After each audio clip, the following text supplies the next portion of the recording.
he has some, what I call real job responsibilities this morning that he could not get out of in his position in HR. So he apologizes for not being here.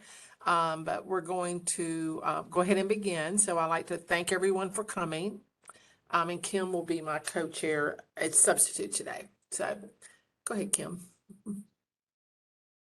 All right. So the first part, we need to approve. This is our agenda for today. And these are some of the recommendations under bullet point 3, discuss recommendations sent to other subcommittees. These are some of the things that have come back. Thank you for those of you that sent feedback. And we sent that out to everybody, you know, while taking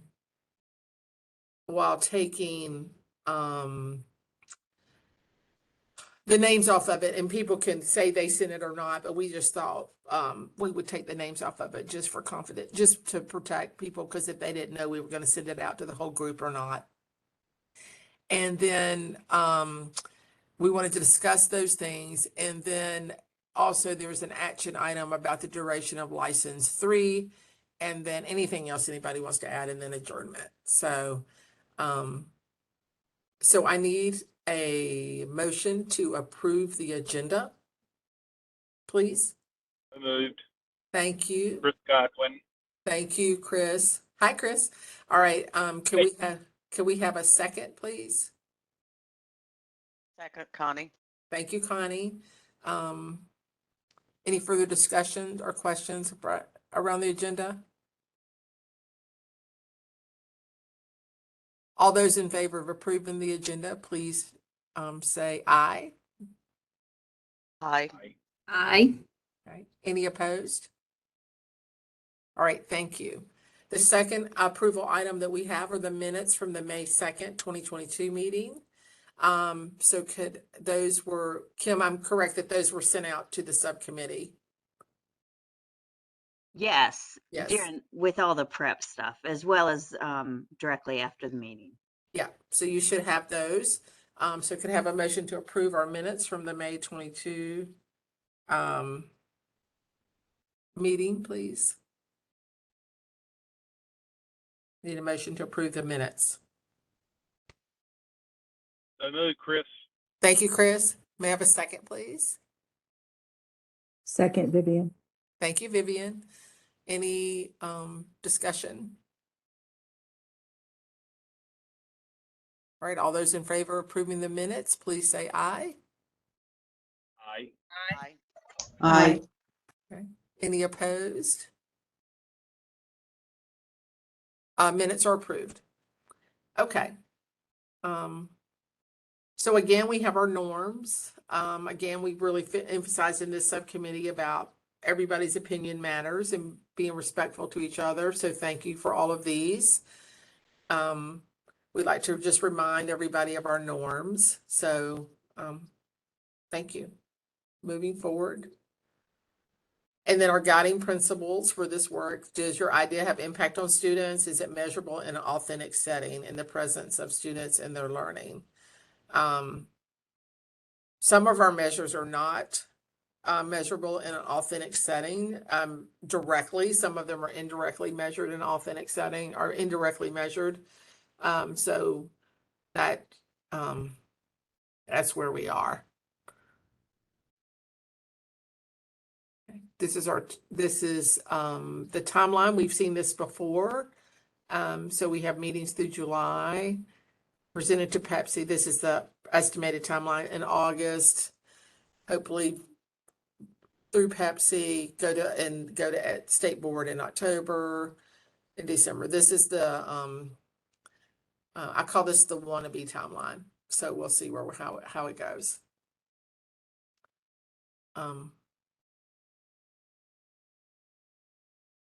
One of the things today in the second bullet is that we're going to be discussing some things that have been brought forward that we have to send forward to other committees. So one of those things that's one of the things we'll be focusing on today, and we also are continuing to look at the draft model to do so. Okay. These are the subcommittee priorities. we are focused on the measures. One of the things we have not talked about yet is in the 1, 2, 3, 4, 5th line of rules for not meeting licensure level requirements. If we have time, we'll get to that today. If not, that will be the topic for July. And rules for licensure renewal. So that's one of the, we've talked about this some, and we have rules for not meeting licensure level requirements. We're talking about a limit today, but we also haven't talked about rules for licensure renewal. And that's one of the things that we want to make sure that we focus on. That might be in July, depending on how it goes. Okay, so these are the questions. Well, I know there's been a lot of chatter about the feedback that's been gotten and some of the things that's happened around that, and I want to acknowledge that. These have been the questions that were asked. Kim, do you have any more input on this in terms of the teacher feedback sessions? How many have been held, and things like that? So I believe there were 7 or 8. I know Julie Pittman is on the call right now, if she wants to correct me on that. And I know it reached teachers from across the state. So there were different sessions for different areas of the state. And I know that That's right. she, We had, so there were 10 that were 10. done in the virtual setting, and then we did one in each of the 8 education regions. We also did one for non-LEA, so charter schools, lab schools, residential, and the NCVPS. And then we also did one for pre-service teachers, which was the most attended of any of the sessions. And then since then, Maureen and I have done a couple of face-to-face feedback sessions. And then I have another one scheduled with a group of teachers from an organization this afternoon, and the superintendent and I are also working with the Wake County Superintendent's Teacher Advisory Council on Monday for additional feedback. So it's ongoing, but the questions and some of the feedback is remaining the same for right now, and we'll have some additional comments for your July meeting. Okay, so that would be supposed to be our last meeting. So Julie, sorry, Maureen put a thing in the chat. I just saw it come up. Julie, do you know how many, so is that a total of like 20 some sessions, or within those 10 sessions, that's what you did, like 8 across the region, da da da da da That's da? right. Yeah. So it's 10 virtual sessions, and then we've had a couple of face-to-face sessions since then, and are continuing to hold those. Okay, so around 12-ish. Yes, so far. Okay. Yeah. And the types of teachers that participated, the demographics, race, all of that, do you have any of that demographic data? We did not collect race demographic data. We did collect data on years of service and what type of school setting they were in. And so we had I'll have to pull my notes back up on the specific demographics around that. What we did ask for was we identified the last 2 years of District Teachers of the Year, and then we asked for superintendents to identify 2 additional teachers from their districts so that the districts had an opportunity to send 4 representative teachers from within their district and ask them to be representative of the teachers that were in their district. Also, we invited the last 3 years of beginning Teachers of the Year regional finalists from each of the 8 regions in the charters, so that we had additional 9 teachers invited from within each region. And then we asked EPP directors and deans to identify 3 teachers from, or 3 teacher candidates from within their EPP, and we had a fairly large showing in that. And knowing that it was May and that we were under a short time period to get this done once we were directed to do so. So how many total teachers have y'all talked to?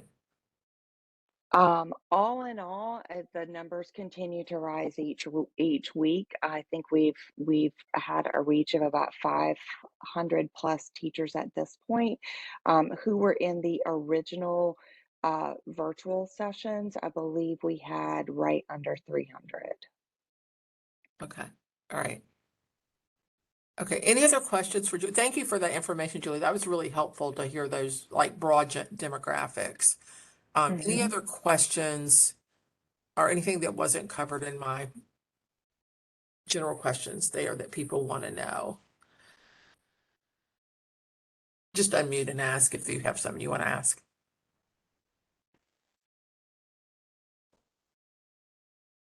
All right, hearing nothing. Maureen put the two things that came out, kind of the two crossover things for licensure that came out in the chat. And one of those is on our agenda today at least, about the 5-year piece, which Vivian had brought up that question, not about 5 years, but about 3 years and meeting the qualifications in 3 years and licensure 3 prior to. So that seems good that other people also pick that up.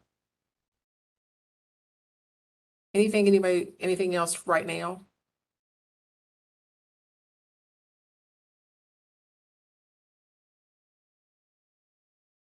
Okay, all right, let's move forward, Kim.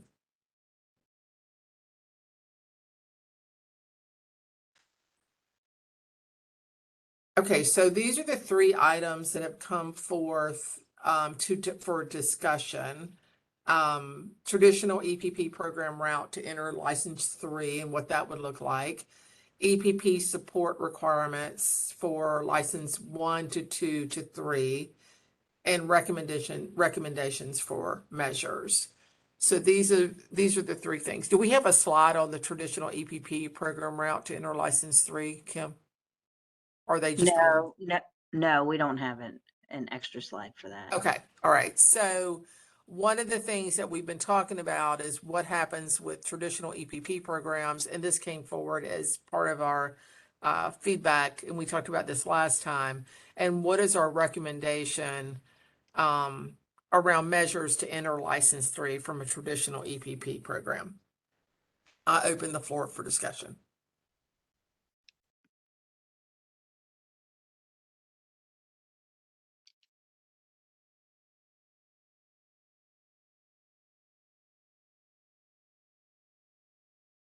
I'm not sure. This is Kim from Catawba. I'm not sure if I'm not going in the route you wanted to go for this, let me know. I know for me, the concern with the traditional route is just we're all wondering our place still, even, though they keep saying we're the best route, and to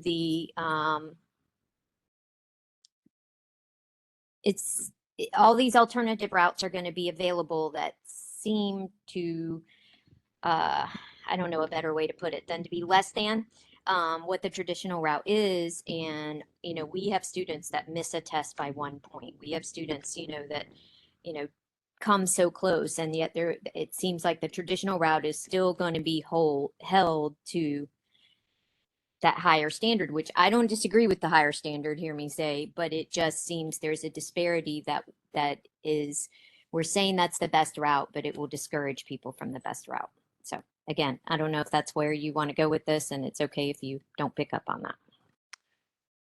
So Kim, thank you for that. So this is, so I think this is coming from, do we want to say if you go through a traditional route, what measures, is that the measure that they have to meet to go into license 3, right? That's the way I'm seeing it, right? So if you Kim, can you please pull up the licensure model, please? I have a follow-up question to Kim. You said pass the test. Are you talking about Praxis? I just want to make sure. Praxis, Edtpa, they're held to both Yep. route. And so, and again, I'm not necessarily opposed to the higher standards.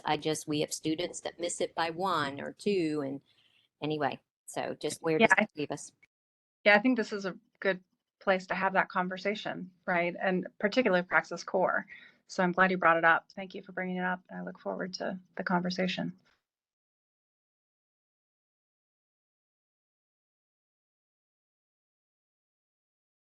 Oh, okay.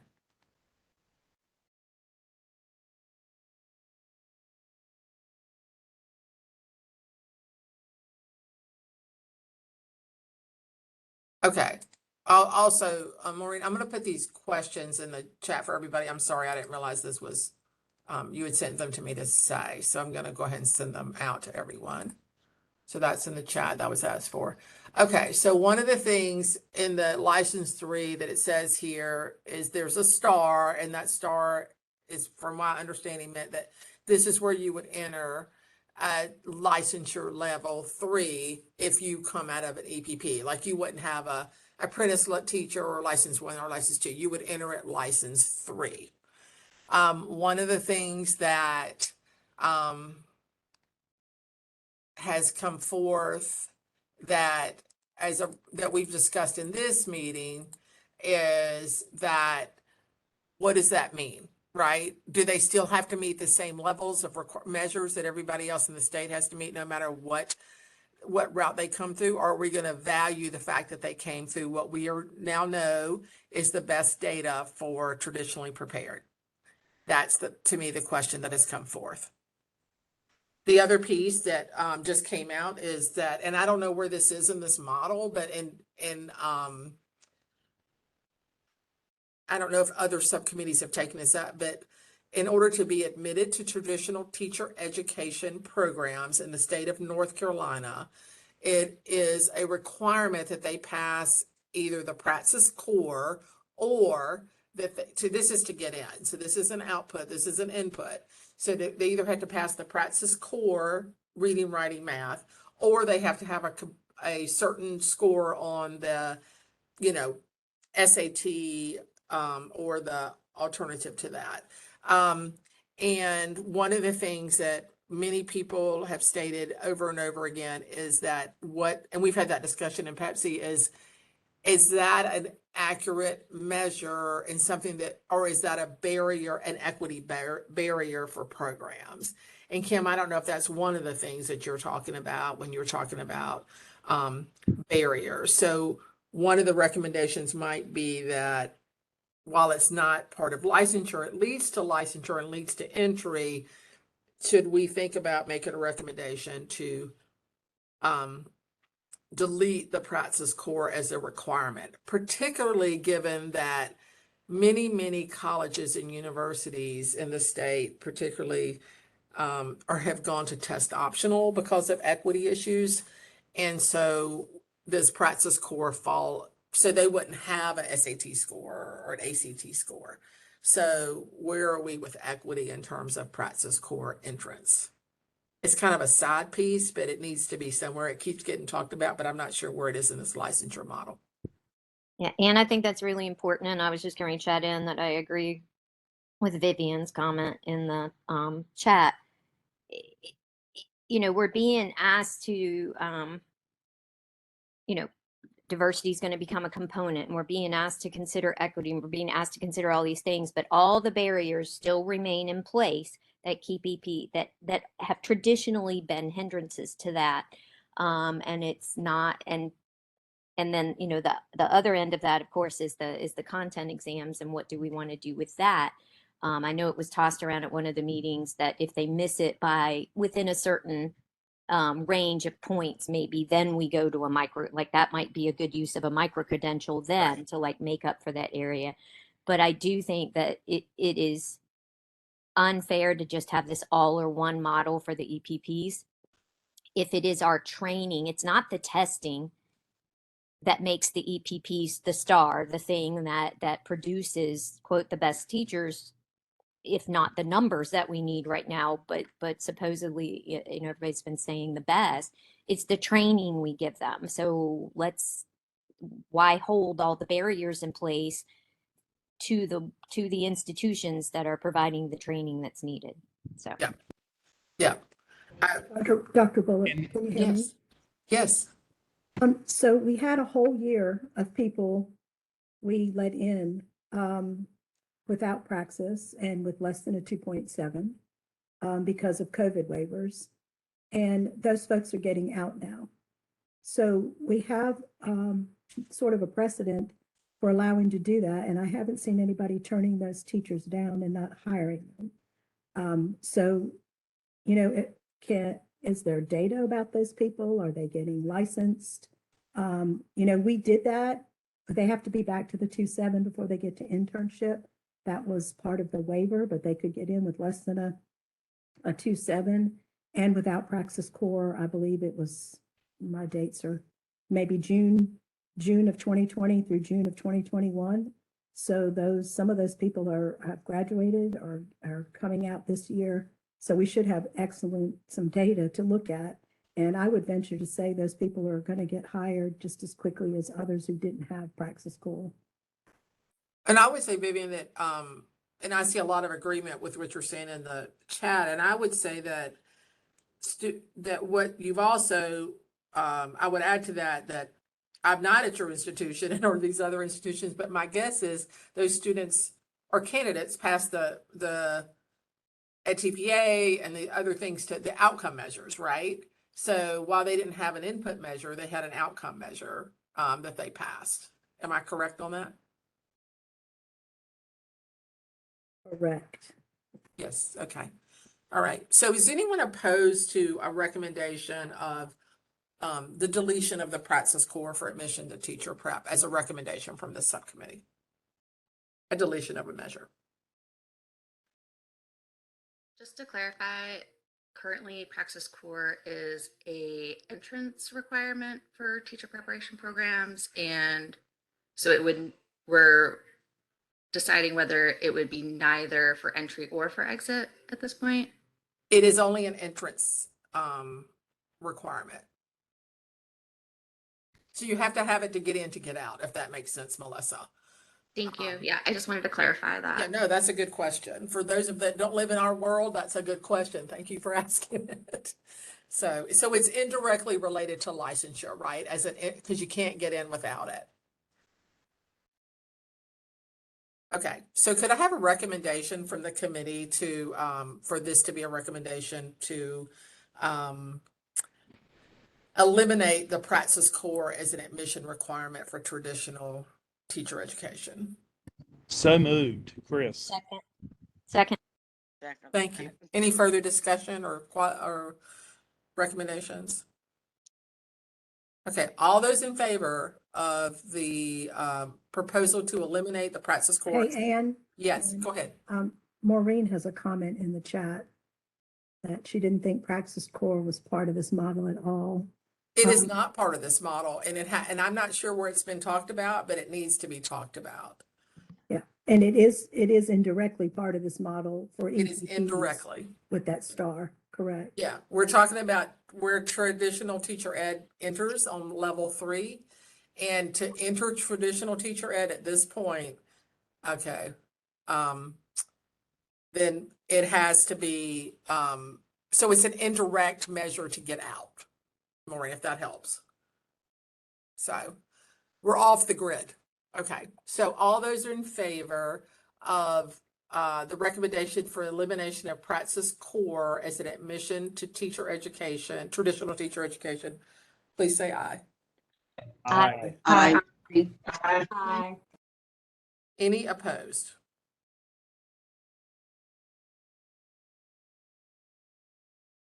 Motion passes. This is like the best vote ever, y'all. Okay, so let's see what this says. Right. Thank you, Tamika. I agree with your point. Tamika says if alternative pathways can forego the process, traditional APP should have that option too. Are there other barriers that alternative licensure programs are allowed to have that we're not allowed to have as traditional prep in terms of entrance? License 2 has the either or. where we have the and I get that if you're going in licensure 3, you know, they're looking for some differences, but again, I say the difference lies in the training, not the, Right. you know, the testing. So So this is Rob from CMS. I would agree with that. I think the value of a candidate going through an EPP should be good enough with the training versus adding additional requirements of testing or Edtpa or anything else. If we have an EPP that is truly providing the appropriate training, then we should trust and value that. I would agree. I would agree. I don't know that if there needs to be a caveat in there that the EPP needs to use reliable and valid measures to measure their individuals. For example, their evaluation, they should have inter-rater reliability, things like that on it. But I agree with that. So we're still following the model of using reliable and valid measures and trying to do the best to get to that. But I do agree. It is a very different, teacher prep, as you all know, traditional teacher prep. I was in a meeting yesterday and they said folks from across my campus were saying it's super complicated and complex. I'm like, exactly, because there's a lot to it and there's a lot to preparing a good teacher. So given Rob's comment, would anyone else like to build on the idea of no external measures except graduating from a traditional EPP as an option for level 3 license? Hi, this is Melissa. So I guess I'm not sure if I missed something, but my understanding of why we were developing this set of new pathways into teaching was to take into account the fact that some individuals, sort of regardless of pathway, are better or worse. They're not as, some are more and some are less well prepared to be teachers, whether that is like because of preparation, whether that is because of their, personal experiences or whatever it is, and that we're trying to be somewhat agnostic about that. At the same time that we recognize that educator preparation programs are certainly more rigorous, intensive than a lot of alternative programs. And so we are trying to reward that by providing this salary differential for people who can demonstrate, not because they went to a prep program, but because they have whatever the skills are that we believe are necessary to be an excellent beginner teacher. And so I guess I'm confused because I thought we had like resolved this earlier, that like the reason there's like the star for the EPP is that is the expected pathway for someone going through an EPP, but that, there certainly could be someone who wasn't at that level of competence that went through an EPP, and also that we have this pathway for people from like license 1 and license 2, for example, to move up. And one of the ways they could do that would be to go through a traditional EPP. Another way, ostensibly, is that they could just demonstrate the skills that they have learned on the job or through professional development, perhaps provided by an educator prep program, but that there are like a variety of ways that someone could move from a license 1 and a license 2 to a license 3. And so if we make license 3 and ed prep program completion the same, we've moved away from, in my view, the rationale behind the model in the first place, which was this is about what skills and knowledge you can demonstrate, not about what pathway you came through. So I'm just, So I we just want had to this make sure I stepped away for a second to check on my daughter who's home from school. So I was just like, did I miss something here? So on the agenda today is to talk about traditional prep into license 3. That's what's on it, because we came up last time and there was a lot of questions, so we're bringing it back up. And I have asked since the beginning, what does a star mean? What, it's not clear. There's been a lot of questions in the field about what's the clarity, what's the perk of going through traditional prep? I'm going to use that word. What is the perk? What do you get? Like, why would I go through traditional prep? Right? If I'm a consumer in the world trying to make a decision. So we're trying to figure out, in my opinion, if there's something that happens in traditional prep that should give some type of forego some measure that has been set out in this model.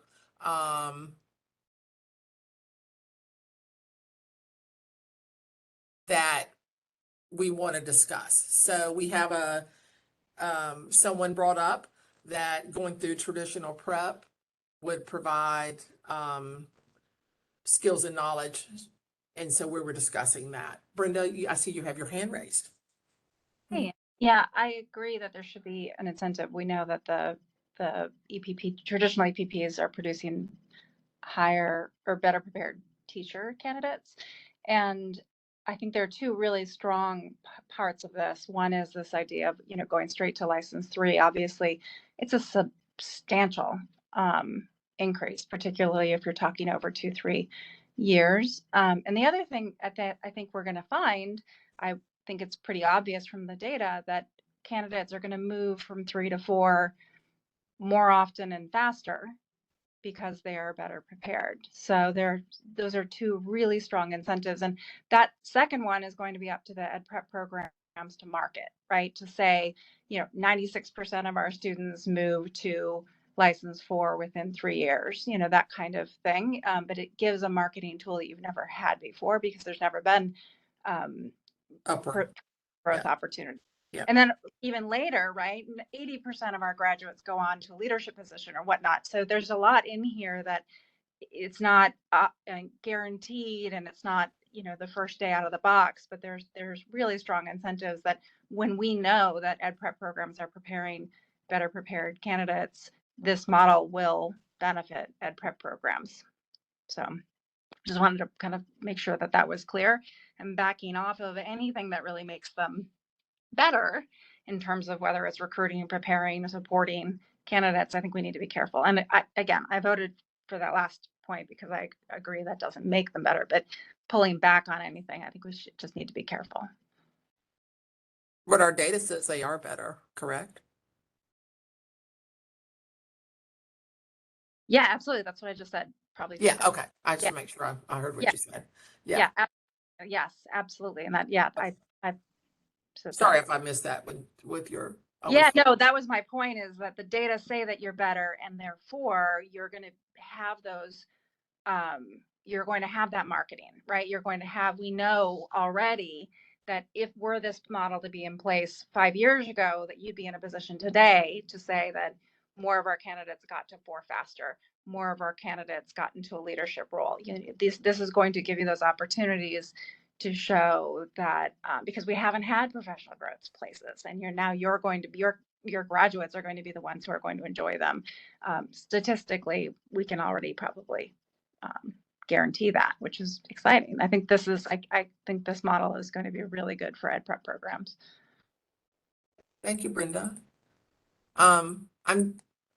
Any other comments about Rob, sorry, Rob, I don't mean to put you on the spot, about Rob's comment. Any other thoughts? Dr. Bolt, if I could just add one thing real quick about the EPPs.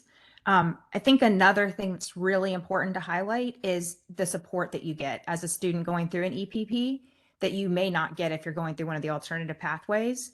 I know that's a real benefit to the student teachers that I've worked with, and then also my own personal experience, having the opportunity to have that support from the professors in my education prep program, I think was really, really a big part of the success that we see of the students who come out of the EPPs. All right. I think part of the problem and still lies in, and I think it was in your initial list of questions that teachers came up with, if I remember correctly, lies in all these ors, passing required measurements, and those ors still are very unclearly defined, in my opinion. So it is unclear if our students miss Edtpa by X number of points, or miss, what are their alternatives to still get licensed through us and not have to fall back to a 1 or a 2 after having completed, our program. So, I think that to me is they just still have not defined that clearly for us. So I don't know how we can vote or decide whether we agree with something that's still pretty ambiguously defined. Yeah, I think one of the things that I don't see, and again, this is the draft model, right? So that one of the things that we put up as a measure in our measurement conversation is exactly what you're saying, Kim, which is we had put some things forward as a committee around kind of some combo things, right? Like maybe you could do like, for example, maybe only surveys at this level or for these types of students. But what happened is things just got on here like because other committees decide where things fit. They got on here as kind of carte blanche. So I think there isn't at this point let's just use Edtpa score of X within a range of X plus a micro credential to supplement that, or a direct portfolio condition, or without retaking a piece or whatever. So you're correct. That part doesn't show up that I see as of now. Dr. Tomberlin, I see your hand raised. Would you like to speak? If you're speaking, we can't hear you. Tom?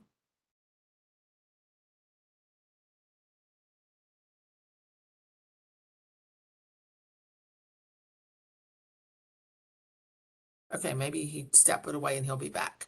May I make a Dr. comment? Bullock, Yes, Vivian. Tamika Walker Kelly has had her hand up for a while.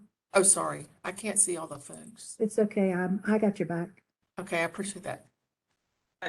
Thank you, Dr. Covington, and thank you, Dr. Bullock. I just wanted to say really quickly, because this was just to follow the previous comments before, that of course in our previous meetings we have raised concerns around where EPPs fall in this particular model, and it is great that people are talking about the value, the critical value of EPPs on this call. But what we're trying to do now is reverse engineer balance to this proposal, which balances the alternative pathways and the EPPs, which would have been good to have in the initial creation of this proposal. And now we're trying to go back and fix it. And so it's really important that we try to figure out how to make sure that when we are communicating that EPPs are important and that they are a successful model for retaining and creating good educators, that we put that in this new version of the draft proposal. Otherwise, right now as it stands, it's still very skewed to the alternative pathways, and it continues to diminish the value of the EPP. Thank you, Tamika. Do you have a recommendation of anything to help us do that? Because that was very eloquently said. So I'd like to know if you have a recommendation. I'm not trying to put you on the spot. I'm just asking. No, it's fine. I mean, like right now, many educators, from the data that we got in the pre-meeting documents from Kimberly, from our own conversations with educators. I'm a currently licensed teacher and I still don't understand where I fall in this proposal. But one of the things that we try to ask is like, one of the things that people are asking is, where does the EPP show up in this model? The only place we see it is in that star. Right. License 3. And so like if we had a chart or something that says, if I go to a college program, here's what my path looks like. If I don't go through a college program, here's what my path looks like. This draft proposal does not eloquently explain any of those things. Yeah, I agree. So Kim, could that be something that we could send to whomever would work on that? Yes, so any of the recommendations today, that is something that, because we have a joint co-chair meeting today, Yes. that's something that I will be also sending through email and during the next planning sessions for the July meetings. Yes, so I would like to send that forth as a recommendation that we have that type of, and I know that we, the powers that be have tried to keep with the same model, so we get feedback on the same model, but it is clear, and it has been said multiple times, and I said it multiple months ago, and it's continued to come up. It is not clear, and it's come from the field, it's not clear. While it might be clear to someone, it's not clear to the masses. What is the route of the EPP traditional grad, and how would it look for them in a way that people can understand it? And I believe we've talked about how that could be a PR issue or a marketing issue for licensure. So I would like to recommend that that be created prior to it going to PEPSC for approval. Okay. Dr. Bullock, this is Dr. Covington. Yes. I was kind of going back to Melissa's comment earlier about this agnostic pathway. So in my opinion, people can still do alternative. I think that will always be around. It's been here since 1985. For those of us old enough to remember that. But if you go through an EPP and you come out at license 3, I think, in my opinion, you should be done. You get the license, there's no more testing, whatever that is. And then you start working to get to license 4. If you come through another pathway, you have to meet the content and pedagogy. However, we decide as a committee that that will be there, that is still going to occur. But for currently right now, if I say someone's not ready when they come out of my EPP because they don't have testing, LEAs can go around me to the state board and hire them. And, I believe it's in the law that the test has to be attempted in the first year, passed by the 3rd year. We have a lot of people who haven't attempted it who still have a license. So we have all these rules and laws that we don't follow, and we continue to bend because people say these teachers are doing well, and we want them through this route, but we don't do anything to make that happen. So my proposal would be license 3 out of an EPP, no more testing. Okay, take that as a proposal. We have 2 people that have said the same thing. I think, Melissa, you have your hand raised, and Tom is now on here twice. So let's hear from Melissa, and then we'll try Tom again. Okay.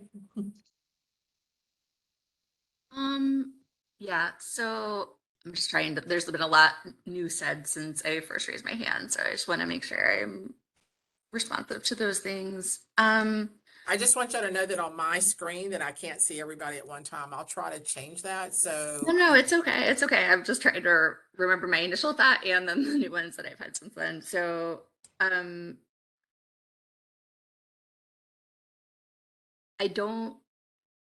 think we can all agree that going through an Edtpa program is the best way we currently have to become a well-prepared NOS teacher.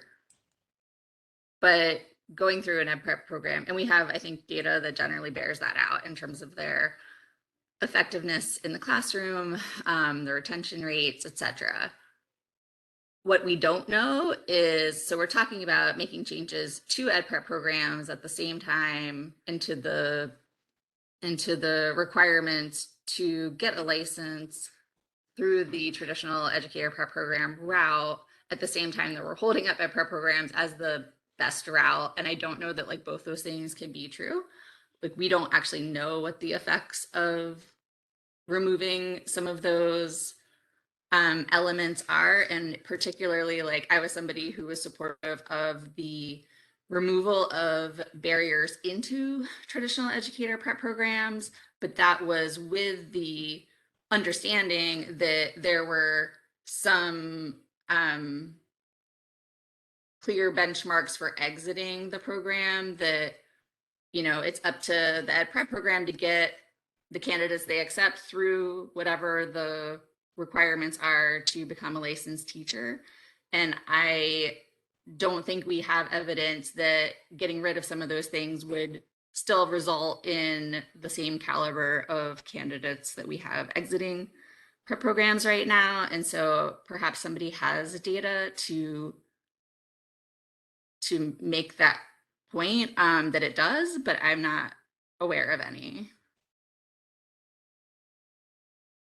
So we have plenty of people teaching in North Carolina. Like, I mean, you just got to think back to what Vivian just said, right? They come out of an ed prep program. Right. So like Praxis 2 is the one I think to me that is the biggest piece, because even if they don't pass it, they still get a license currently, right? I know that's not in this plan, but that's in the plan. They get a license, and after 3 years, school districts are fighting, saying just because they can't pass the test doesn't mean they're a good teacher. So school districts are saying it, EPPs are saying it. We know testing is an equity barrier. So I do think there's some data around quality of these teachers, and I think there's some EPPs that would, and local school districts that would say some things. Okay, Tom, do you want to try to talk from one of your accounts? Yeah, thank you. Can you hear me okay? I can hear you now. I could not hear you before. Great. So this is probably far back in the conversation, but I want to address the issue of EPP, traditional EPP completion being the best. And we talk about that. I hear lots of conversations about that and it sounds like it's being used in an absolute sense and not a relative sense. So I do want to clarify that there are a non-trivial number of teachers who go through an ed prep program who are not effective in the classroom. And so the goal of this model is to create a process by which we can ensure that all teachers that come into the profession have the skills and competencies required to be effective in the classroom. And so I think we need to, this idea that if you complete a traditional preparation program, that's all you need. We have to recognize that that is a pathway for 15-20% of the teachers just to move through that are not demonstrating high quality instruction with their students. And I think that's a little bit problematic in this model. And the other point I want to make is, I don't know if anybody noticed a couple of months ago at the board meeting, there was a certain issue related to EPP approval, where the board recognized that they had to maintain control over the approval process of granting an EPP status. And I would caution this group that kind of requirement to maintain some kind of external validation over the licensing process would probably come up as well in terms of this. So in other words, the EPP having kind of sole authority over who gets licensed in the state, I'm not sure that recommendation without any kind of external validation of that process would be successful with the State Board of Education legally. And I just want this team to consider that possibility.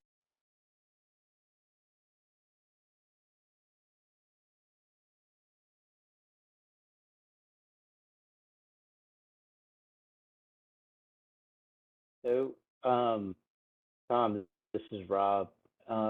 So I'm not sure if I'm following your comment regarding the state board validation of, I guess, completion of program. Are you saying that the state board would still have the authority to approve licenses that have been approved, no matter where they come from, or that they come from an EPP? What I'm saying is basically you're setting, what I'm hearing is essentially, if you complete an EPP, you get a license 3, which would, but no other external requirements required. And I think that's where the problem is. That basically that gives the authority to grant the license back to the EPP. The way we have it now is you complete an EPP and it's recognized, but there are those external measures to ensure that the preparation happened adequately. Now, I will give you that those external validations may be inadequate, but nonetheless, there exists some external measure, external to the EPP, that triggers the process of granting the license. That's what I'm concerned about, is creating a pathway where there is no external validation of the process.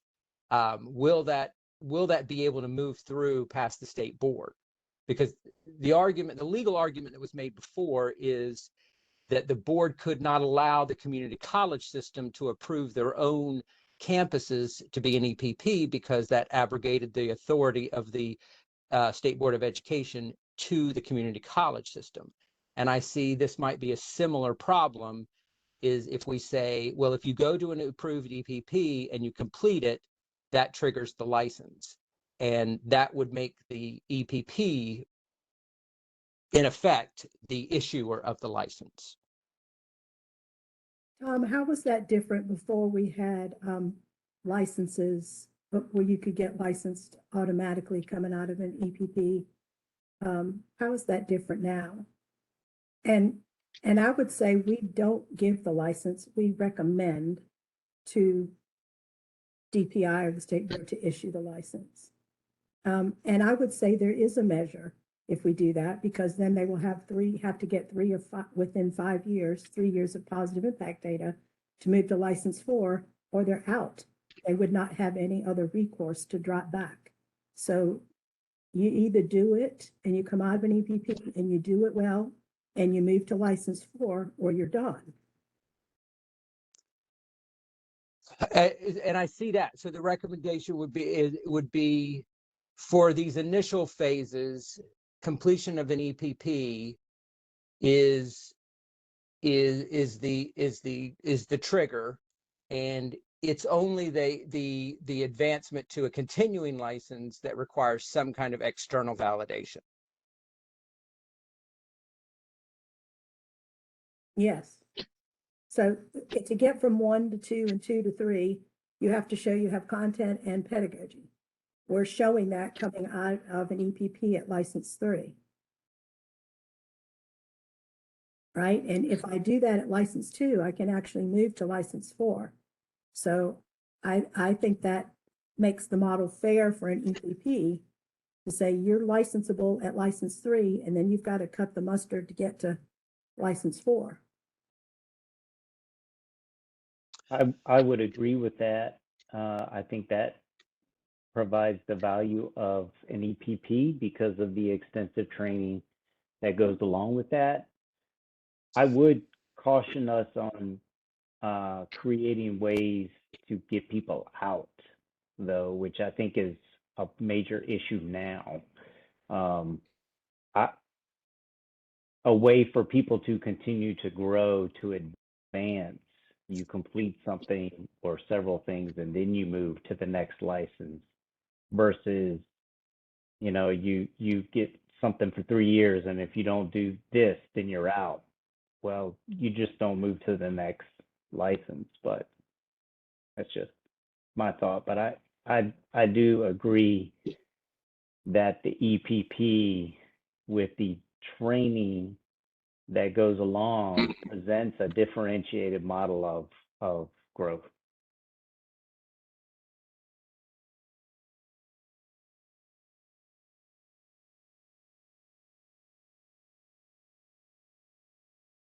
So this is Tom again, if I may, Dr. Bullock.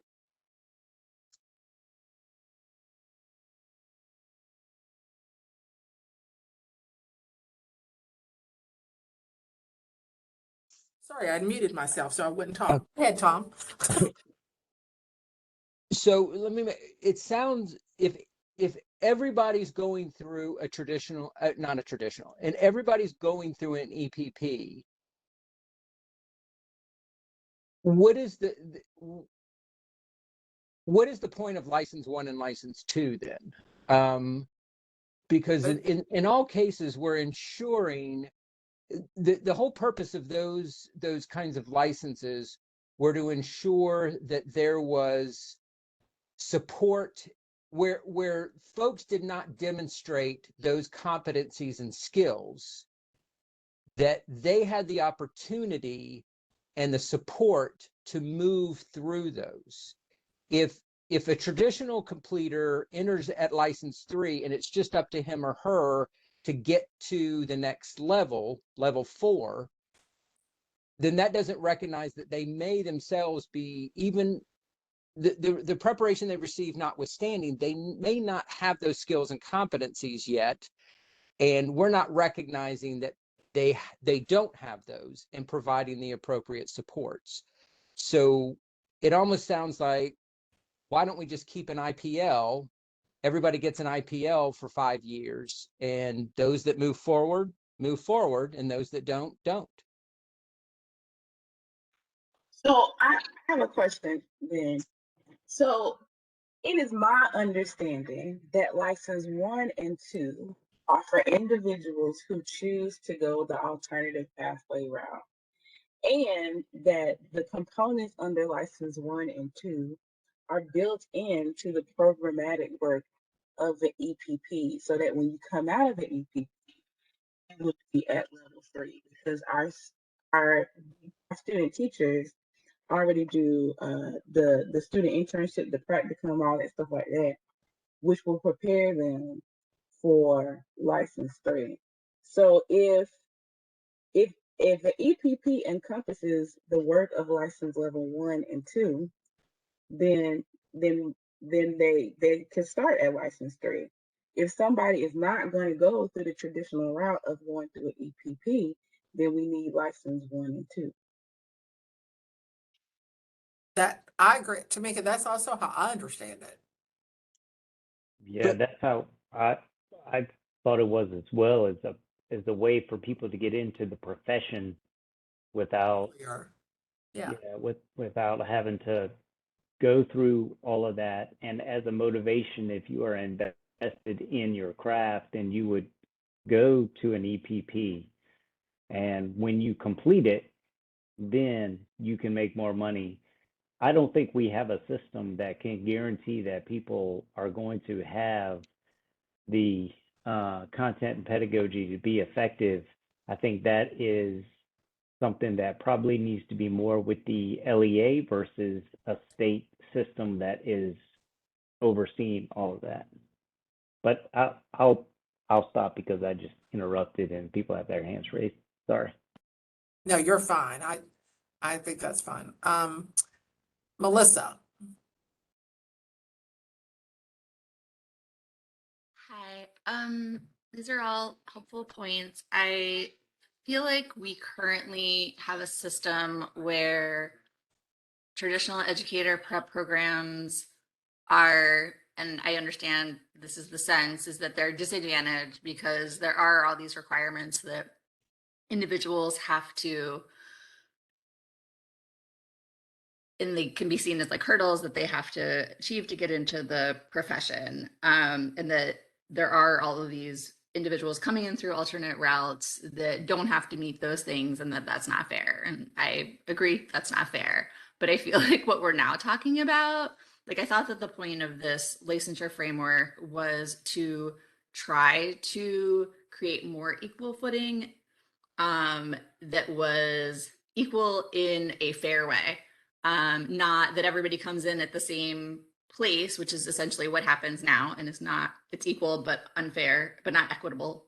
But instead create a system where people come in based on their individual abilities, knowledge, skills, etc.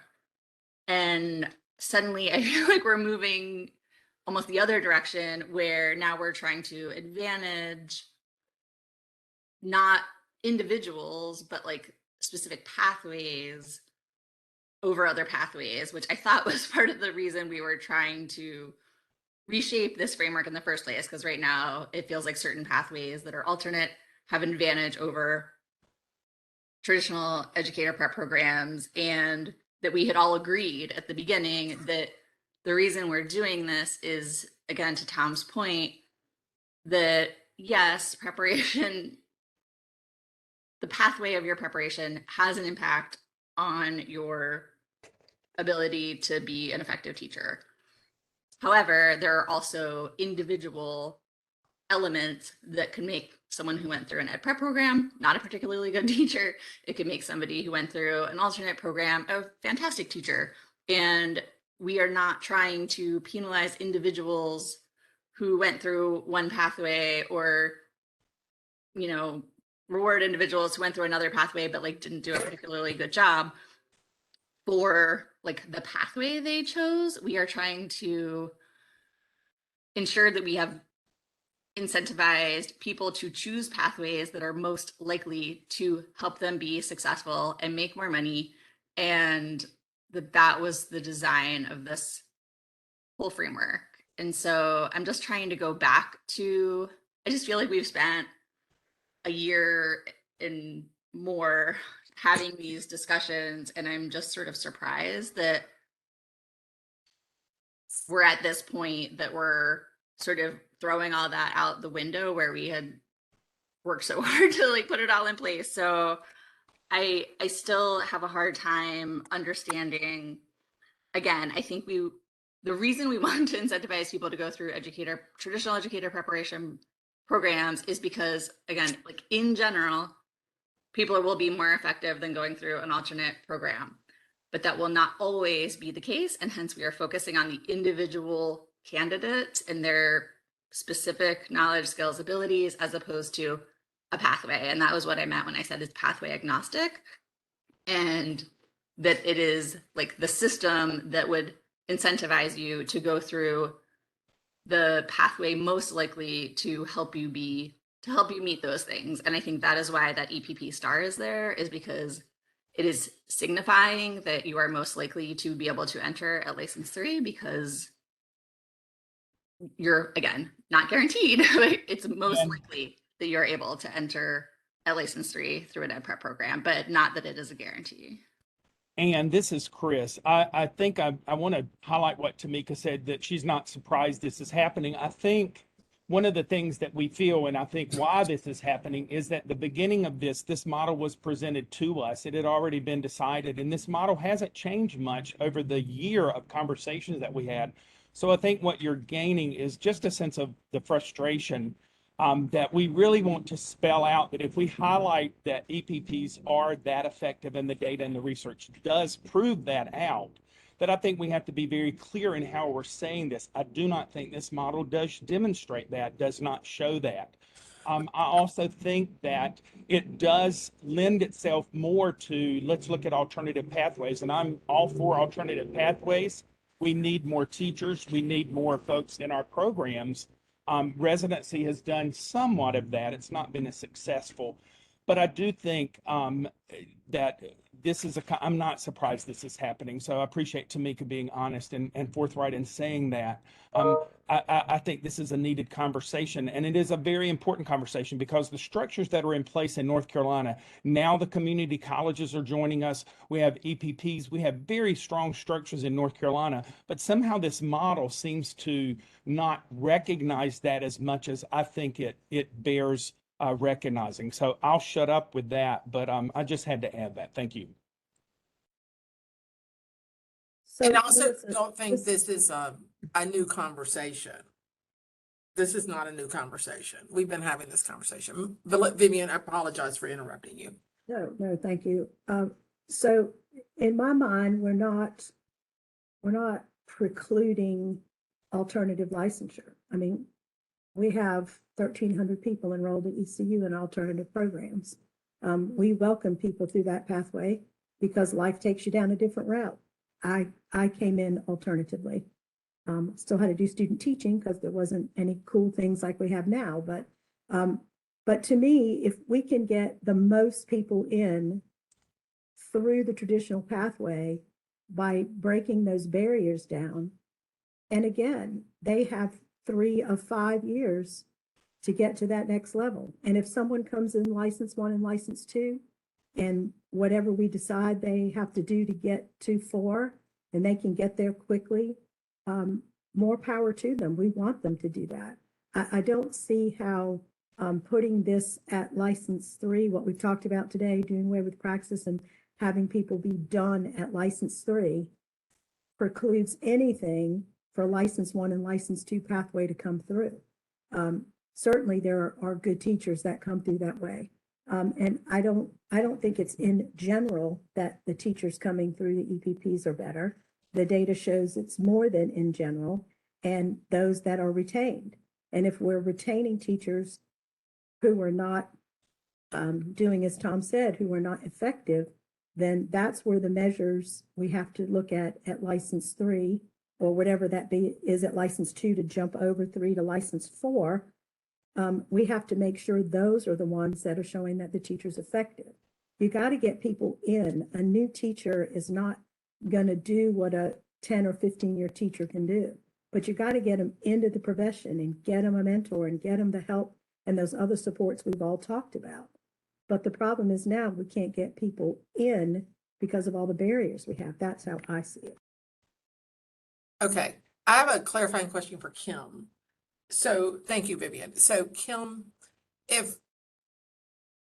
let's just play devil's advocate here. If we wanted to make this recommendation that license 3 would be, for traditional EPPs would be, you'd be in, right? Like no extra stuff. And then you'd have 3 to 5 years to move forward. Is that, because we're dealing with measure, we can recommend that as a measure, correct? That would be a measure. For the traditional EPP program route? For the completion of the traditional. That would be a prep and entry point. But the program route itself would be seen as a measure. Yeah. Okay, that's what I don't necessarily see that as a measure. I don't see that as a measure. We're calling it a measure. I mean, if that's what this discussion is that would be the measure. There may be measures in there they would have to do, but that would be the measure. I mean, I guess if the subcommittee wants to deem it that way, they could do that. However, prep and entry, they are the ones that determine the entry points. Yeah, well, we're not changing the entry point. We're changing the measure to get into the entry point. I know it's a technical question. I realize that. Okay, thanks, Tom. All right, so we'll see how this goes. Do we have a motion to create completion of a traditional program as the measure to enter license 3? Can I ask a question? I'm sorry, who's speaking? I'm sorry. It's Melissa. I have a clarifying question about this. So we are saying that the only way to achieve a license 3 is to go through a traditional prep program? No, we're not saying that. We're saying that if you go through a tradition, it's like an or piece. Like if you come in through the STAR, that you're in it. That's the question I'm asking, if there's a motion for that. If you come up through license 1 and 2, you would come through what's currently there. That's the way I'm understanding this conversation. But Anne, the one thing I'll point out is if you look at the model, I do have to say, I think Melissa's right that 3 is just EPP. All the other ways skip over us. So the only way the 1s and 2s never become a 3. If you look at how the model is, they go from a 2 over us to a 4. Only if they have the 3 years of positive impact in 5 years. If not, they have to go through 3 is the way I was interpreting it. That was my understanding too. And so then I guess my question is, to get through 3, they don't have to go through a traditional EPP. They could demonstrate it some other way.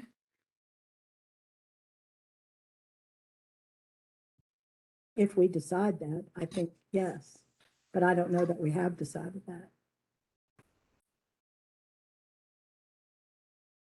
So just as a reminder, the licensure subcommittee provides the measures, and then advancement and development, they are the ones deciding the actual like configuration of those measures, and then prep and entry focuses on the entry points within each license. Okay, but we can still determine it as a measure and then it can go Sure. forward. Yeah, okay. Sure. If we decide that. So I would like to make a motion that we call the completion of a traditional EPP the measure to be in license 3 without any of the things that are in the column. And does completion include passing licensure assessments? No. It does not include Edtpa and it does not include Praxis 2. That is what I understand from this conversation that's been happening. I'm just trying to move us forward in the conversation. We got to make a decision on this or not. I would make that motion, Dr. Bullets, Dr. Covington. I'm in favor. Pardon, I'm sorry, I didn't hear the second person. Yeah, I'm in favor of that. Okay, so we have a motion. Would you like to be the second? I believe that was Rob. Was that Kim for the first? It was Vivian. Oh, Vivian. Okay, thank you. Yeah, sorry. So we have a motion and a second. Yes. Is there any further clarifying questions of the motion or questions or discussion? Kim, I think Currently, is Edtpa a requirement for all educator prep programs? not with this motion. No, but currently. Yeah, they have a choice. Okay. They have a choice of Edtpa or PPAT. Okay. That's in law. So some, so they can do either one, right? Okay. And they have to have Praxis 2, but they have 3 years to complete pretty much any of that at this point. So it's not really a completion piece. Well, really, they have 6 years because they can get a limited license and take 3 more. Right.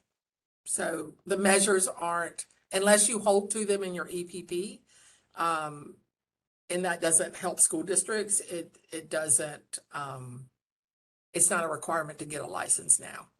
Melissa, to answer, just to give a little more information. Okay, so we have a motion and a second. Any other discussion questions or clarification questions?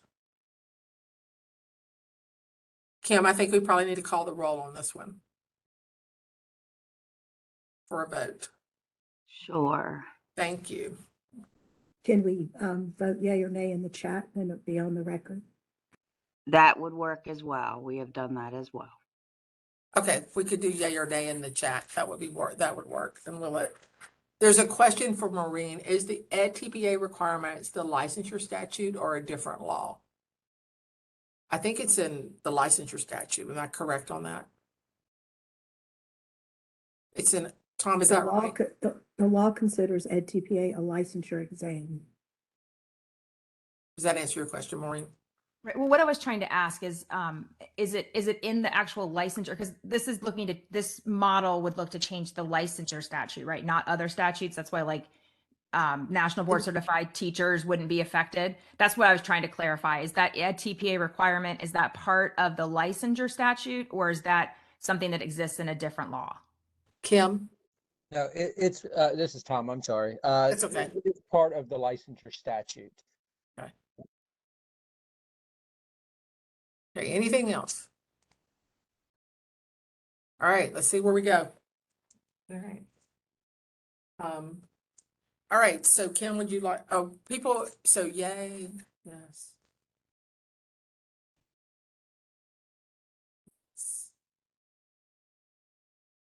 You're supposed to be voting in the chat if you don't know that.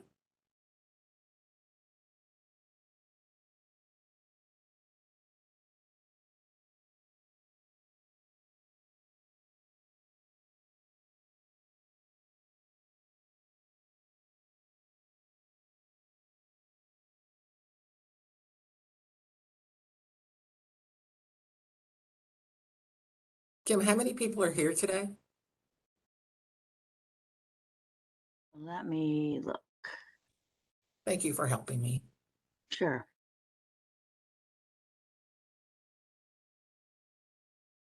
We have some people that have not voted.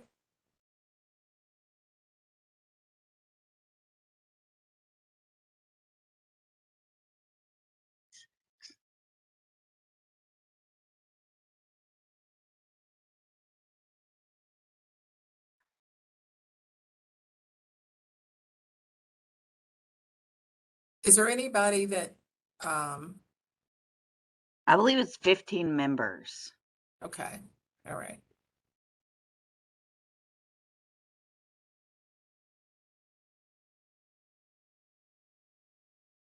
So we have 8 yeses. And 2 conditionals.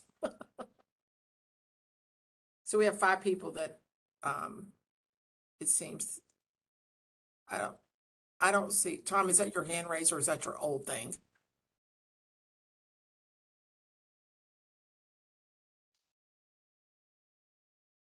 All right. So can we confirm that there's 15, Kim? Yes. Hold on, let me recount.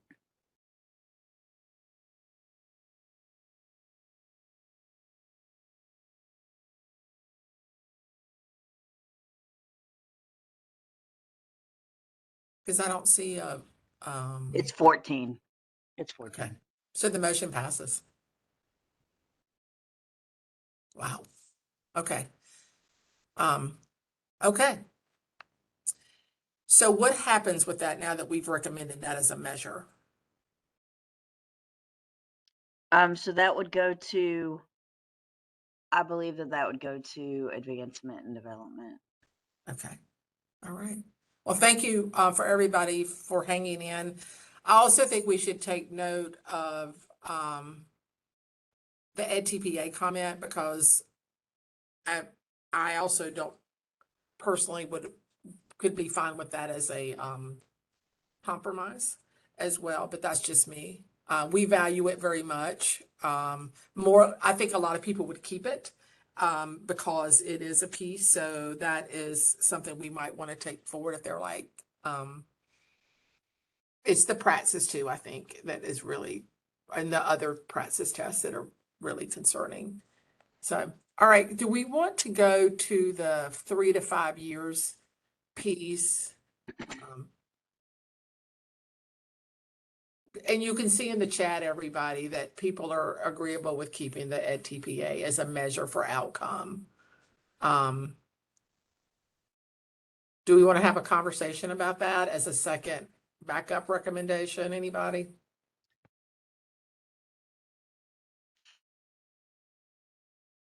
It may be a good idea to have that in there just to some points that have been made. It's not, when I opened up this can of worms, sorry, I wasn't intending to say that, you know, we shouldn't have any accountability measures, you know, I mean, so, and I think to demonstrate to the state per some conversation that it's not that we're just trying to get out of being held accountable, but, you know, you had said, Ann, that we don't help, you know, they allow the 3 years, but for the school systems, but the problem with that is we're held accountable and our programs are deemed initially out of the box when they don't pass right out of the box. You know, the school systems are given those 3 years and our candidates are given those 3 years, but we as EPPs are not.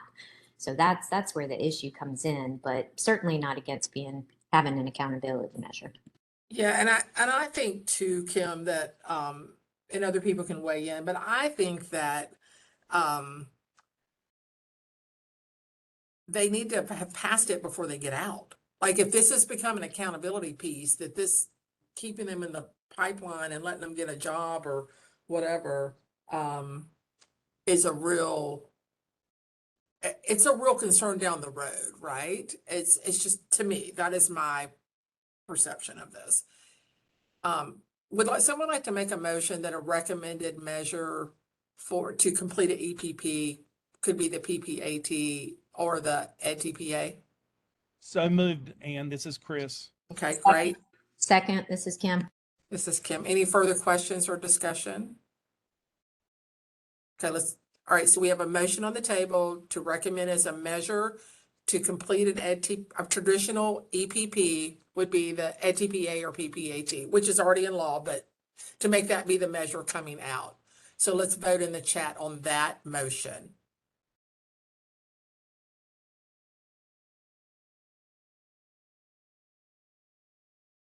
Thank you, Melissa. Thank you, Tamika.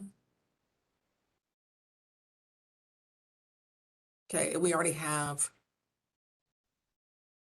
okay, we already have like 10. So that is, we'll give everybody a minute to vote though. Okay. So that passes as well. So we've made 2 motions today. Go us. One is that that completing the EPP would be recommended as a measure to be in license 3. The other would be that a measure to come out of the EPP would be the passing of the PPAT or the EdTPA. Those are the 2 motions that have moved forward with this conversation. Okay.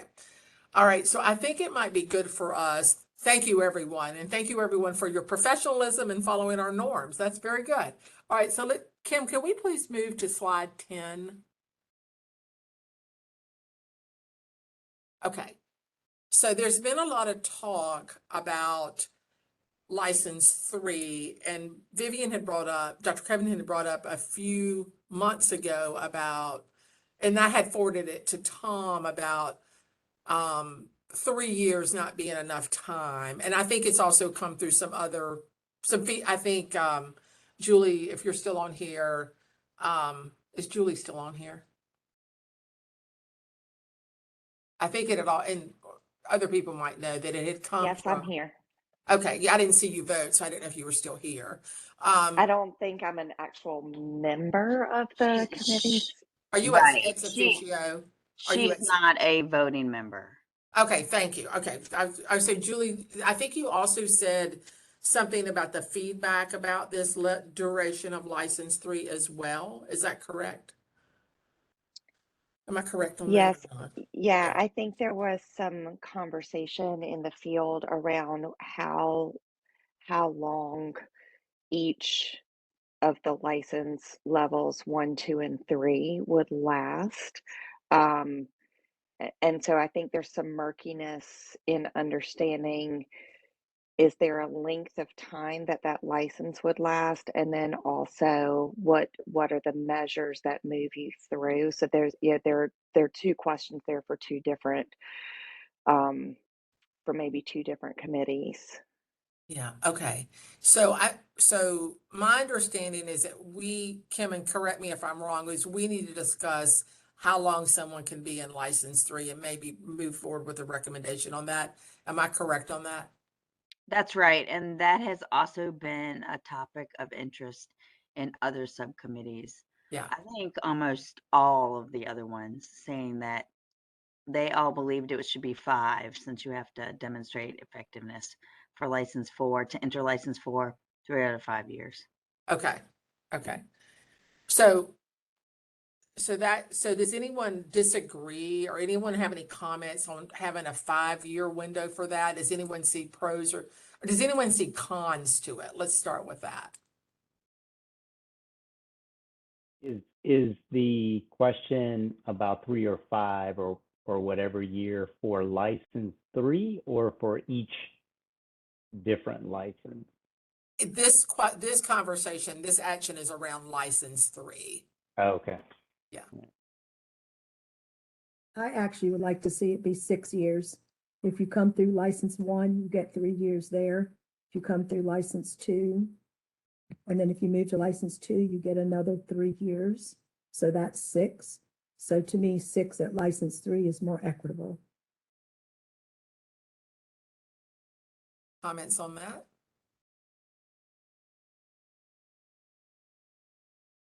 So does that mean you could be in, let's say you came in through license 1, you could be a 9th year teacher and just have made, and still be in license 3, assuming you spent 3 years in license 1, 3 years at license 2, and 3 years at license 3? That's That what the seems way model too long says. for me. That's what the model says. Maureen, did you have a question or a comment? I did. I was just wondering if we do move it to 5 years, and this kind of goes with what Melissa was just asking, would teachers have to remain in there for all 5 years, or if they're able to demonstrate the effectiveness in 3 years, would they then be able to move to the license 4? That's a good question. Yeah, I agree. I think if you meet the measure, you move. I would say you meet the measure you move. I mean, I think that's a good caveat to a motion, right? That is, if we say it's going to be 5 years or 6 years, but if you meet the measure, you would move. I mean, that makes common sense to me. Tom, do you have any input on that? Any comments on that, or Kim? Say that part again. What Maureen is asking is, if you're in license 5 for 5 years or 6 years, and you meet the measure in 3 years, could you move in 3 years? What for if To you're in license one of the 4. advanced teacher roles, one of the advanced teacher licenses? Is that what you're talking about? To license 4, for example, could you move to license 4? So I believe that is what Dr. Tomberlin has mentioned in different subcommittees, that you can move from Yeah. license to license. If you meet the requirements. Okay, Connie? Yeah, thank you. Connie? Oh, I was just going to say, I thought that we had discussed that earlier on in this conversation, that if someone was in license 1 or 2 and they showed proficiency where they could move forward, they could move forward. I thought that had already been discussed at one time. I think it has. I just put in context of this. So thank you. Thank you for that reminder. Okay, so we have 5 years on the table. We have 6 years on the table. Melissa? So I think, what would be best for students would be to, of course, like try to encourage people to move to a place where they could be effective for 3 out of whether it's 5 or 6 years, and move to a license for in as few years as possible. And part of the reason I think that we are giving license 3, more salary, et cetera, is because we expect them to be more effective than a license 1 or a license 2. And so my proposal would be not that each specific licensure level, license 1, 2, 3, have a max number attached to them, but that there's a time frame that you can teach in any of those beginning licenses, license 1 through 3, before you become a license 4. And so I would just say, overall, like whether it's 5 or 6, like you have this many years to become a license 4 teacher. So if you start in license 3, that means you have a lot more, you've come in with more skills and you have much more likelihood of meeting that bar more quickly and moving. Okay, thank you.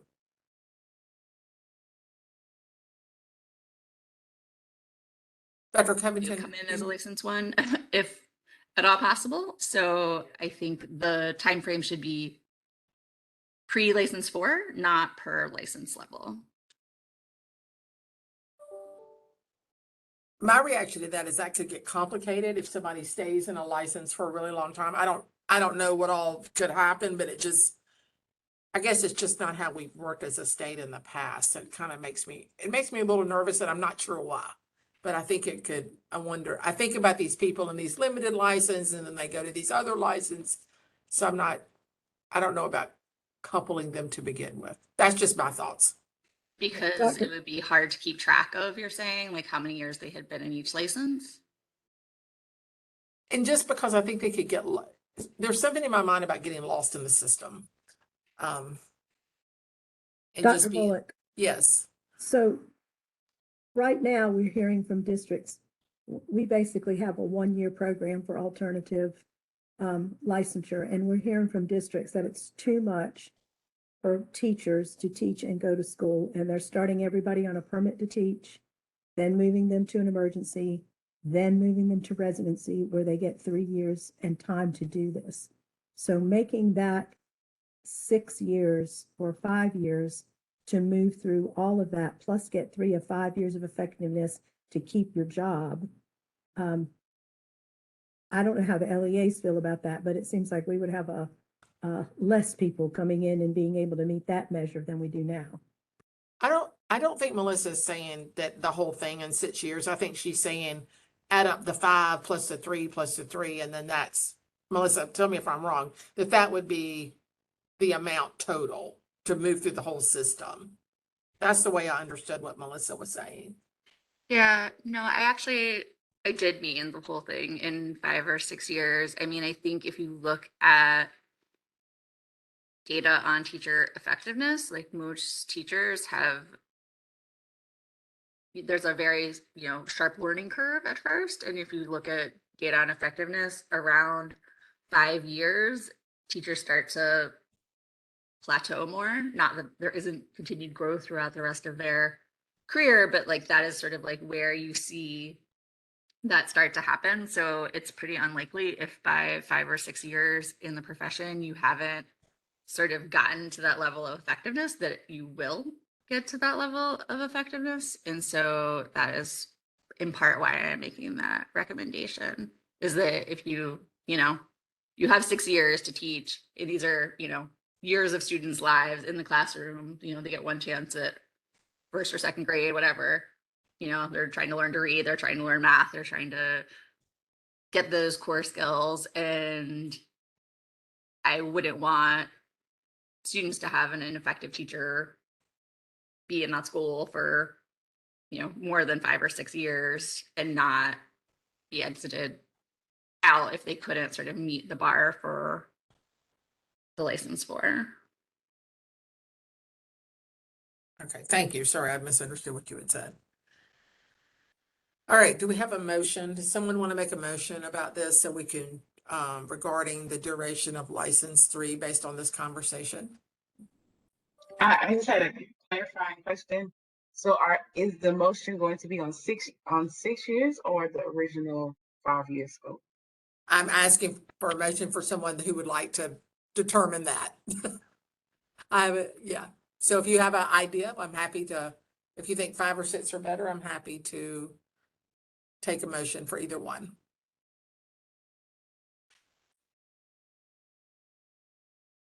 Vivian, would you like to make a motion on the 6 year, just because you had brought that up? Certainly, I'd like to make a motion that we allow 6 years in license 3. Okay, so we have a motion on the table for a 6-year window for license 3. This is just on license 3. It's not for the whole piece. Do you have a second for this motion? This is Rob. I'll second. Okay. So any further questions or conversation?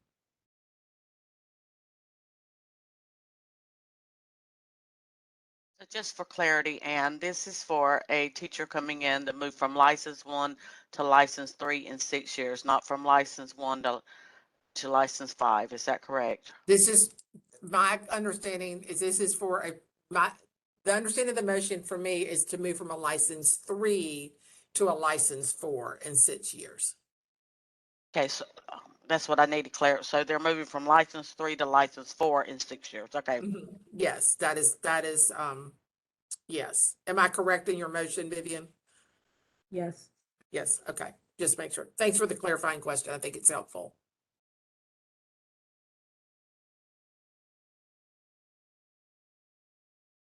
And Maureen asked should we add the caveat that teachers could move faster? Sorry, it's moving. If they complete, yes, I think that would be good. Vivian, would you like to add the caveat that if a teacher meets the qualifications at any point, they can move to the next license level? Are you okay if we add that?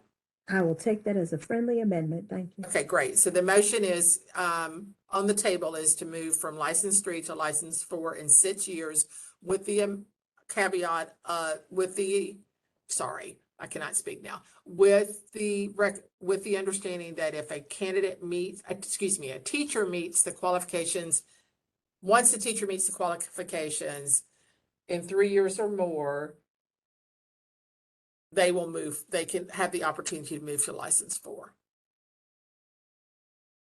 So, and I've got a question, just and maybe Yes. I missed it. So are we voting that a candidate can be in license 3 for 6 years before they have to go to license 4, or the opportunity to renew the license is 6 years?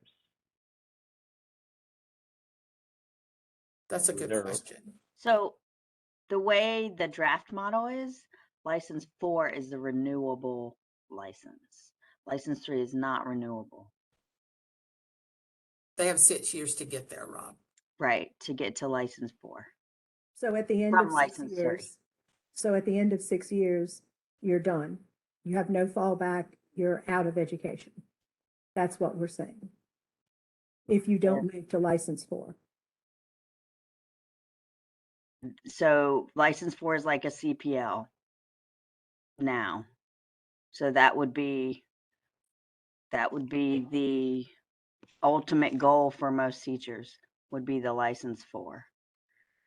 As I would Right. think CPL would be the ultimate goal for teachers right now.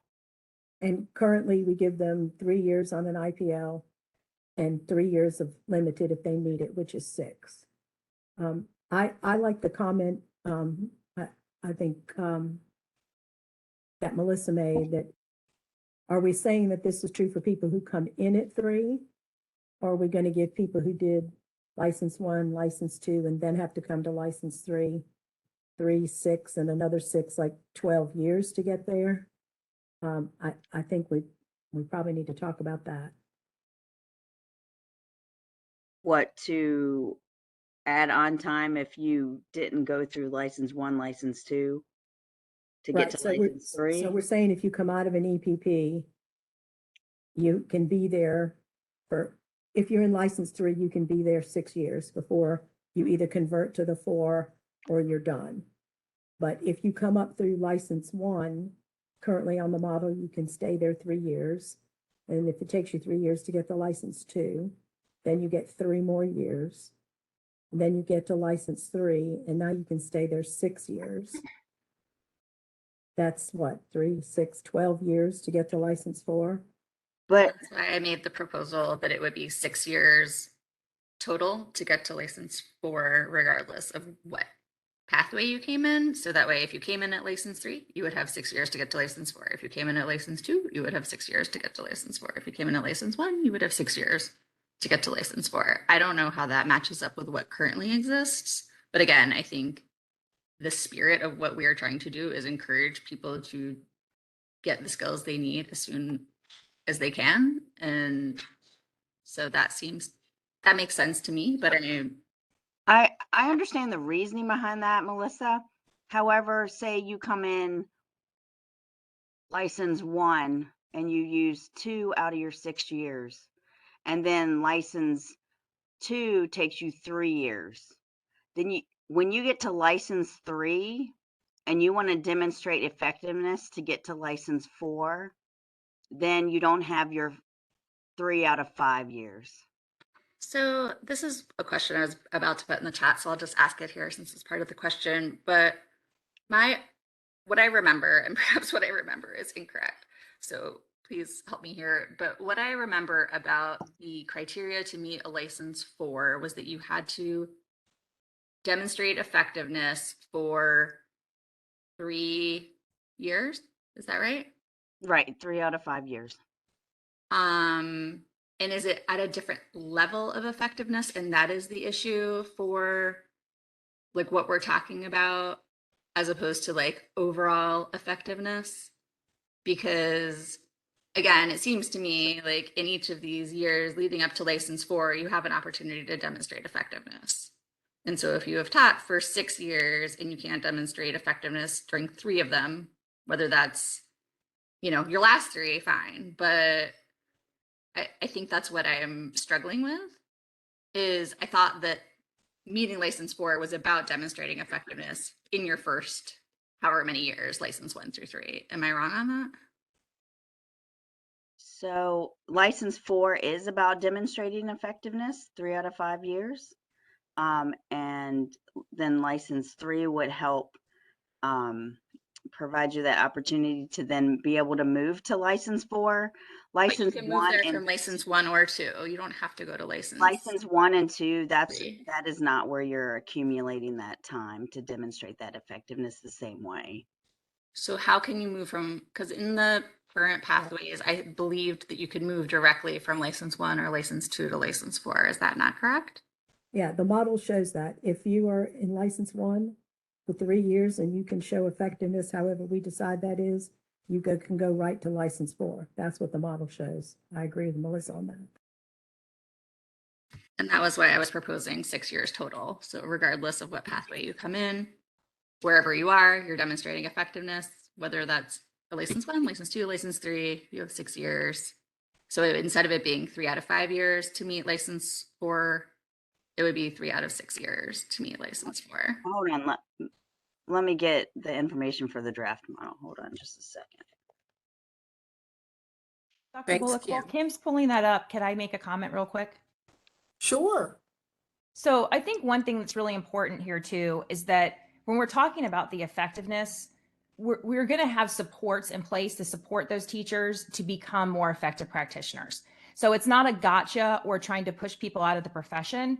It's a model that's designed to take expert veteran teachers who want to work with their colleagues to be in the classrooms with the teachers in levels 1, 2, and 3, to help them learn the teaching craft, to help them be reflective practitioners, to help identify spaces in their teaching practice where they have opportunities to grow and be more effective practitioners. So I don't want it to seem like we're putting it all on the backs of the licensed 1, 2, and 3 teachers to figure out how to be effective practitioners. They will have partners in their building who their full job as an adult leadership teacher will be to support those teachers in their teaching practice. Yeah, thank you. Yeah. The thing I worry about with a total of 6 years is that what if you're still in school? Because you could still be in school in license 1. You could still be in school. So I worry about the things. Yeah, I'm concerned about I'm concerned maybe maybe in 5 years I'll be like, Melissa is right. It should have been 6 years, but I'm worried about the fact that we put a time on it, and then you can also, and then at the end and then the state has to do something to extend it and make some loophole decision. This is a tough one. I think this is a really tough proposal. I mean, this is a tough motion because I don't know that we know the right answer to it. Yeah, they may be in school to get a license, right? So they have all the things they have to do. That's my point. It's like,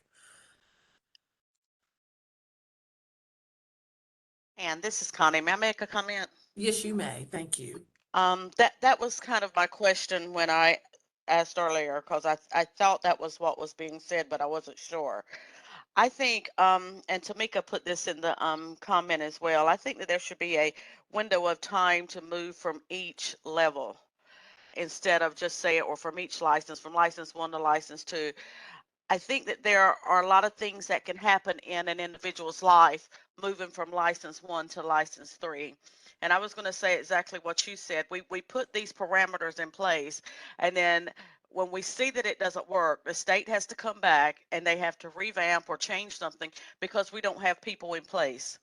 So I Yes. think it would be very important for us to look at a window of time for each license instead of saying we're going to group everybody from license 1 to license 4 in 6 years, because we have no idea what can occur in a person's life in that time. And they're trying to work, some of these individuals, they're trying to go to school, they have families.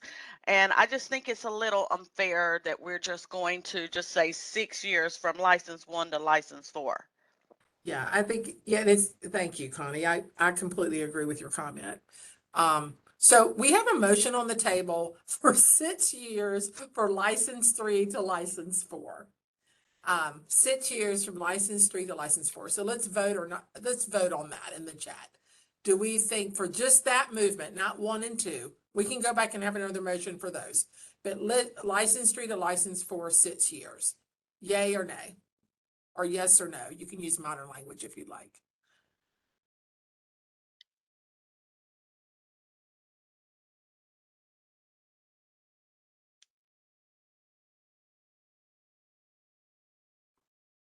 Sorry, Ann, did I miss the motion on that? The motion came a while back. Right, The so motion, was it Rob and then I missed who? Vivian, it was Vivian Vivian, with thank a you. friendly amendment. Oh, And remember, that's the it. amendment is that if they meet the requirements, so the motion is that a teacher would have 6 years, a maximum of 6 years to move from 3 to 4. And and with the amendment that they can move earlier, right? They can move once they Right, meet if the they criteria. complete to those move. requirements, right? So 1, 2, 3, 4, 5, 6, 7, 8, 9, 10. So this passes. Okay. Does anyone want to make a motion before we leave about license 1 or license 2 to move forward? This is the only one we have on the agenda, so just know that. But since we got into this conversation, I will. Maureen? So just from the A&D meeting, and this might be a good time to talk about it, there was some discussion that came up about whether license 1 and 2 should be combined to make the model less complicated. But then the follow-on question to that was, if the recommendation is that a license 1 teacher would not be a teacher of record, but would be a co-teacher, would that mean that the license 1 and license 2 teachers should not be the teacher of record, but be co-teachers? Yeah, that's back on our. Did you want to make another comment? Sorry, your hand went back up. No, sorry, I was trying to turn my hand off. I forgot I already turned it off. Comments or questions on that? Well, I had a question and then Maureen added a question. So let me start with mine. So does anyone, we have like 12 minutes left. Does anyone have a comment or want to make any motion related to the length of time in the current model, which is license 1 and license 2?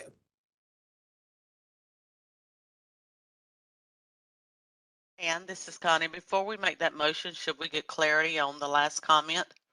If we're going to combine license 1 and license 2? Yeah, we can. That's something that's being discussed from what I understand, based on what Maureen just said and what I understand before. Kim, do you want to go to that part in our PowerPoint? So that doesn't actually have a slide. That's something that Maureen could possibly dive into more. I know that that's also been topic of conversation at budget and compensation as well, but that's in the purview of this subcommittee. And so that's why these recommendations need to come here in order to make that decision. Right. So this is Vivian. I'll weigh in. I think that license 1 and 2 should be combined. I mean, those are basically residency people right now. And why we're splitting that out, we'd have to come to some agreement about what the criteria to get in is. Right now, we have to have 24 hours or the test. But to me, that just makes more for people to keep up with, more for people to track. And, give them 3 years to do that. Move to license 3 and you get your 6 years to get 3 out of 5. Unless you're a rock star alternative licensure and you do it in those first 3 years. Can you put up license 2? So if people have had a chance to look at license 1 on here, could you please put up license 2? I'd like to make a comment. So for somebody, I think we just have to think about it in both directions. So license 3, if you go through an Educator prep program and don't pass the Edtpa, for example, do you end up currently with a license 2? Like, I do feel like there needs to be some space in the model. Like for me, I see license 1 as like almost like you don't really need to know anything. You basically have to have a bachelor's degree. And not much else. Whereas like license 2 is demonstrating a bit more. And I think there probably needs to be a place for that. Because I do think there is like some space between like I come in with almost no training and I come in like very well trained. Like there is this middle ground, and I don't know that it's fair to like shove those like middle ground people into the completely unprepared people. No, there's an apprentice, Tamika, there's an apprentice role that is AA degrees, but license one, you have to have a BA. So we have I would be in favor of having apprentice and then whatever we call that next pre-teacher, combined license 1 and license 2, and that you need to have, not nothing. I think there needs to be a criteria to get in there. And to me, that's what incentivizes going to the EPP. Instead of just, trying out teaching on kids, you need to have at least met some criteria to get into the profession, to get started. So right now, apprentice, you only have to have an AA. So that's basically like if you think about like a kind of grow your own program, like let's say you have a paraprofessional in a school, they want to become a teacher. I mean, that could take them quite some time. That isn't somebody who's a teacher of record, right? But currently the license 1, you have a BA. My understanding is that's most similar to the resident pathway in North Carolina currently. No, to be a Is that not resident, right? you have to have 24 hours of content or pass the test. License 1 on here is only 18 hours of content. And I don't see anything about pedagogy. We split that out. So I see license 2 as residency. In my mind, if you start in the apprentice, you have the AA, you do your 2 years, 2.5 years, you get a bachelor's degree. Now you're in license 2, you have 3 years to move to license 3. Instead of splitting that up. Yeah, again, I think for the AA, at least, like most people who are doing that, well, maybe not most, but a good portion of people who are doing that, like may actually be like working, may not be, sort of traditional college students, people who are older, of families, etc. So I'm not sure that we could expect them to finish in 2 or 2.5 years, but noted that, so right now there's no pathway in North Carolina where the requirements are closer to a license 1, where you like mostly have to have a BA. It's the permit to teach. Okay? And so we'd essentially be getting rid of that if we combine license 1 and license 2. We could be, yeah. Are they, yeah. I think this, I'd like, what do the school districts think? Great question. Anyone from a school district that wants to speak up? Thank you, Virginia. I appreciate that. Virginia says she would like to keep license 1. I like the buckets in terms of having, again, not having to make the state board go back and fit something. Let's see if this works by keeping them separate. If it's not too much of a burden on the school system. That's what I like. That's my opinion.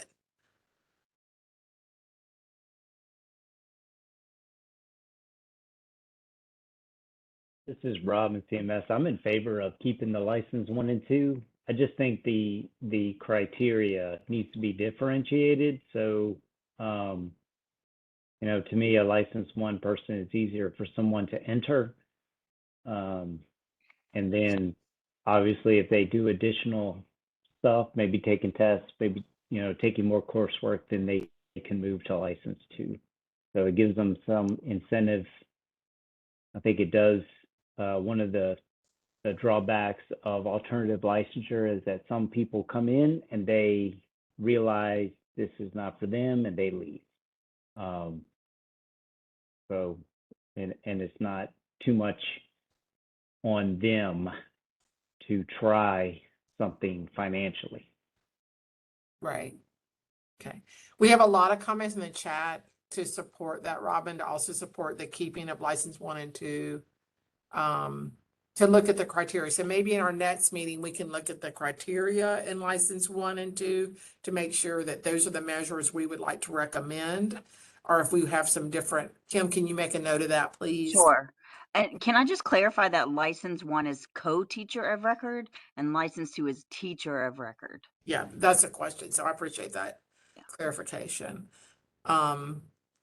So I do not hear do we need, would it be helpful to other committees for us to vote on the fact that we would like not separate these, or are we okay just saying, Kim, this is really for you, or what's the preference of the committee or from Kim?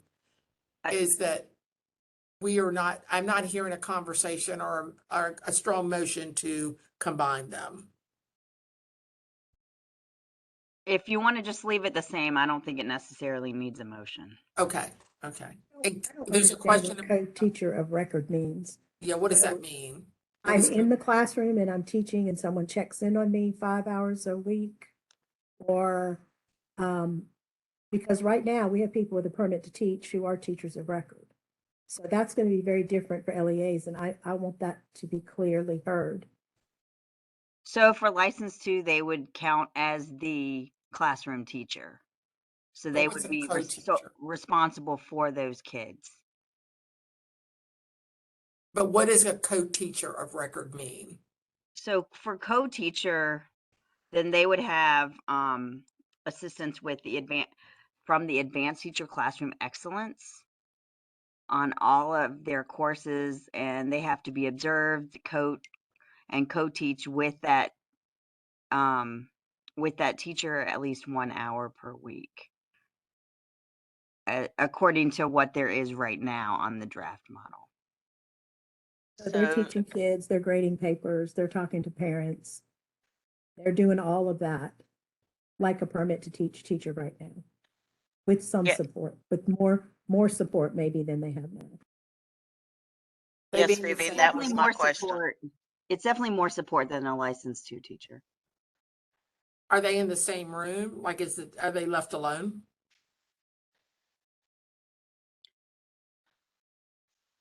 Do you know, Kim? Yeah, I don't. Can we get some clarification on that? There's in-class supervision with the adult leadership teacher for at least 5 hours a week. Oh, wow. And then.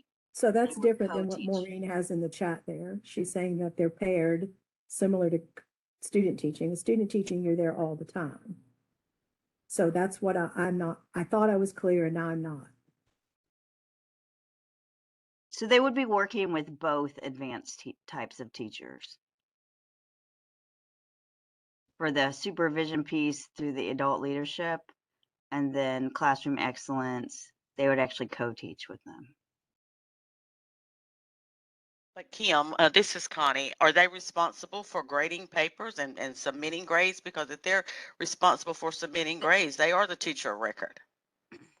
I believe that they would help with some of that, but I'm not sure that they are so that is part of implementation, getting more into the details of this particular license. And so that has not been fleshed out. As a committee, can we ask for clarification for that before our next meeting, please? Okay.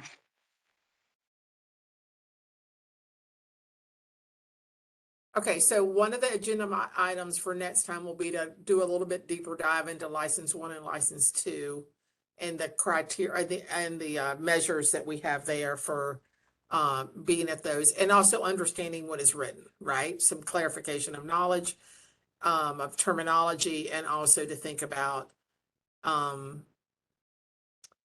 what the measures are that are listed there, and do we want to recommend any changes for those? So, all right.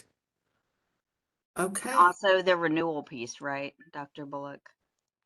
The renewal piece. The renewal piece, yes. And then Maureen asked, there's some questions in the chat, Kim, that we want to download to flesh out the support from the CE and AL for the license 1. You can just download the chat, right? So you'll have these.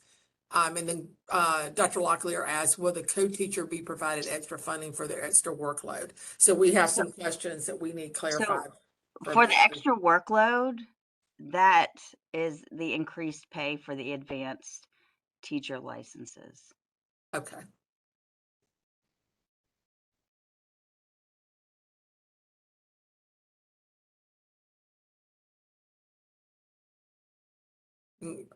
Melissa, I don't know what you're exactly in about, so. About the That's the advanced question. teacher getting rewarded Okay. for compensation, et cetera. Yep.